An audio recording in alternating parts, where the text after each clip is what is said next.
Dan perlu teman-teman tahu, jin ini lebih banyak jumlahnya dari manusia ya. Lebih banyak. Iblis tadi yang kita sedang bahas, salah satu dari golongan jin. Jadi ada jin-jin yang lain. Allah ceritakan dalam surah jin, khusus. Surah nomor 72 bicara masalah itu. 18 ayat pertama, itu Allah menceritakan tentang masalah adanya jin-jin beriman. Jadi di alam jin ada jihad, ada dakwah. Tetapi kepada syaitan, dan syaitan ini golongan fasik dan golongan kafir dari jin. Ada jin mukmin, ada jin fasik, ada jin kafir, sama manusia. Ada manusia beriman, ini yang beriman manusia, dan jin yang beriman tidak akan interaksi. Kalau golongan fasik dari manusia dan golongan kafir, fasik maksudnya muslim tapi masih banyak dosanya. Di alam jin juga ada jin fasik, muslim tapi banyak dosanya, dan ada kafir. Di alam jin, fasik sama kafir ini namanya syaitan.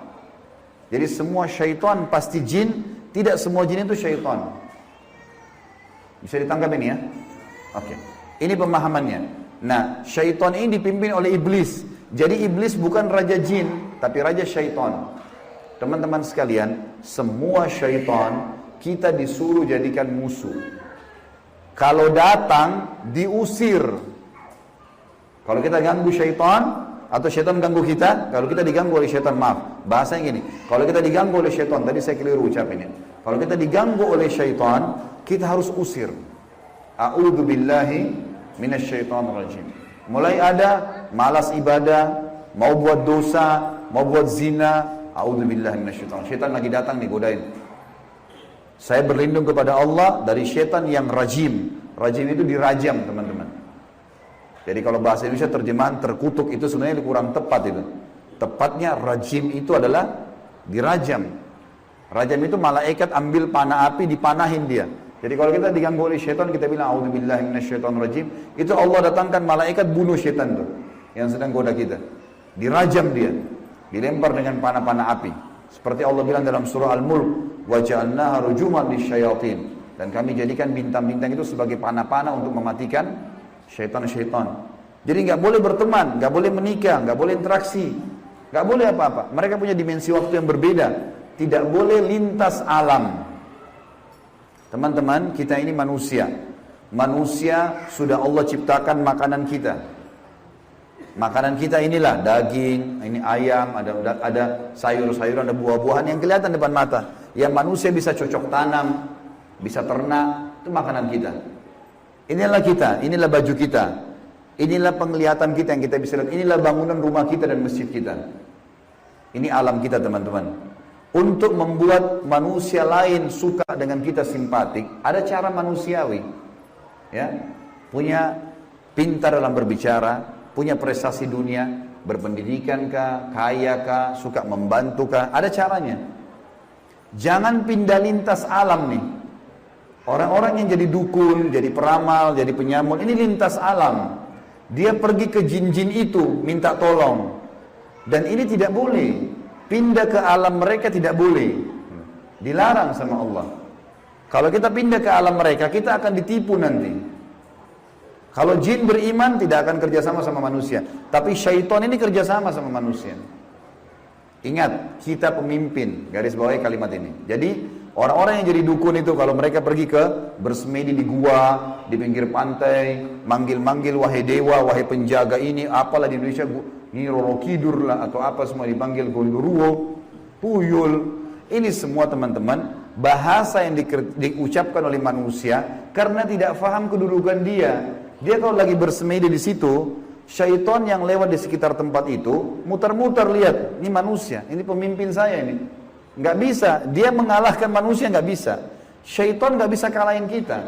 Syaitan hanya bisa bisik saja, buat, jangan, gini, cuma begitu. Nggak lebih daripada itu. Bapak Ibu sekarang waktu mau kesini tadi ke masjid, mungkin ada syaitan bisikin, jauh, keburu nggak ya, dapat tempat atau apalah. Tapi Bapak Ibu tetap jalan. Syaitannya mau buat apa? Nggak bisa buat apa-apa, cuma bisa bisik.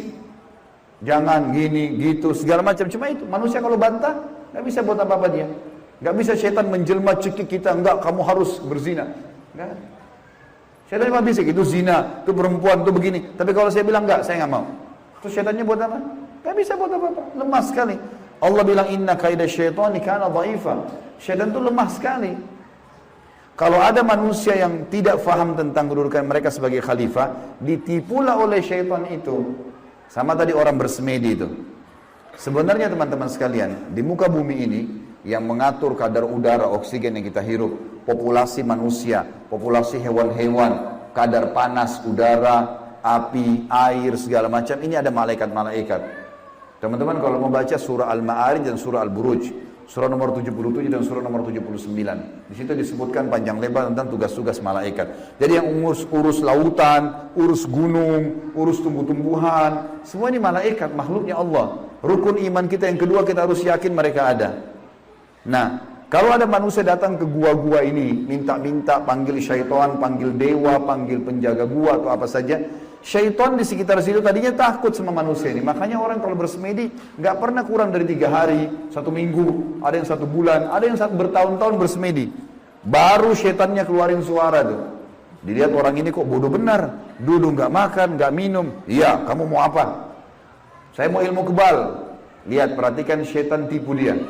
Disuruh makan kotorannya sendiri, disuruh minum darah, disuruh ini. Lintas alam lain nih. Manusia tidak mungkin mau minum darah. Fitrahnya kita nggak suka itu. Alam kita beda, kita nggak boleh makan itu memang.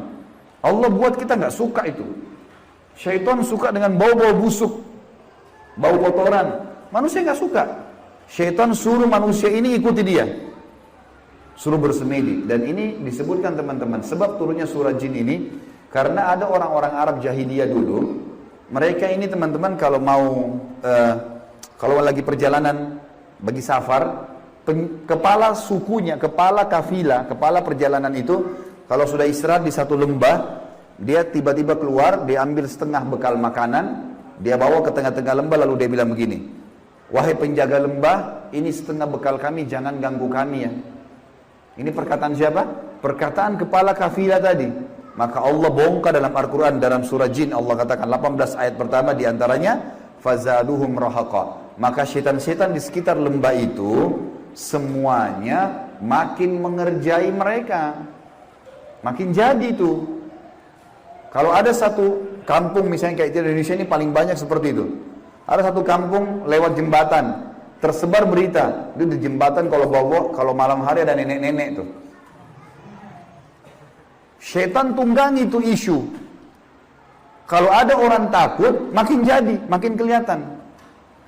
Yang lihat hanya orang yang takut saja. Orang yang tidak takut tidak bakal lihat. Tidak bakal kelihatan. Teman-teman sekalian, kalau ada satu rumah, orang bunuh diri di situ. Orang bunuh diri. Kalau kita lewat, pagarnya rumah orang itu 10 meter. Kita lewat 1 meter pertama, 2 meter pertama, semua syaitan di sekitar rumah itu bisikin kita. Itu yang bunuh diri perempuan, rambutnya panjang, matanya belalak, keluar darah dari hidungnya. Terus, sebelum antum ini, anda ini ngelewatan 10 meter pagar itu.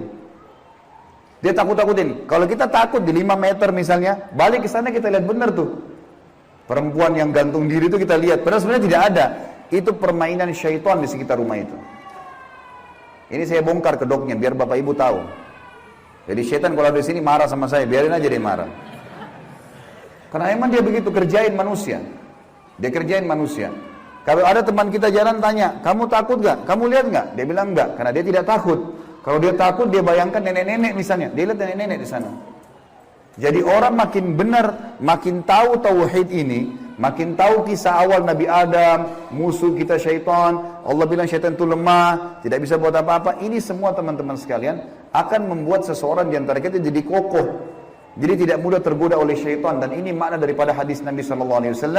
Hai Ibnu Khattab, Umar bin Khattab, kalau kau lewat di sebuah lembah, syaitan tahu kau lewat di lembah itu, dia cari lembah lain. Padahal Umar nggak pernah lihat syaitan itu. Syaitan yang lihat Umar. Kok bisa syaitannya takut? Karena tahu kalau Umar ini sudah tahu. Sedikit ada gangguan syaitan, langsung Umar baca, A'udzubillahi minasyaitonirrajim. Berarti Allah utus malaikat bunuh dia. Orang-orang yang takut saja, yang belum faham, baru kemudian dikerjai oleh syaitan itu.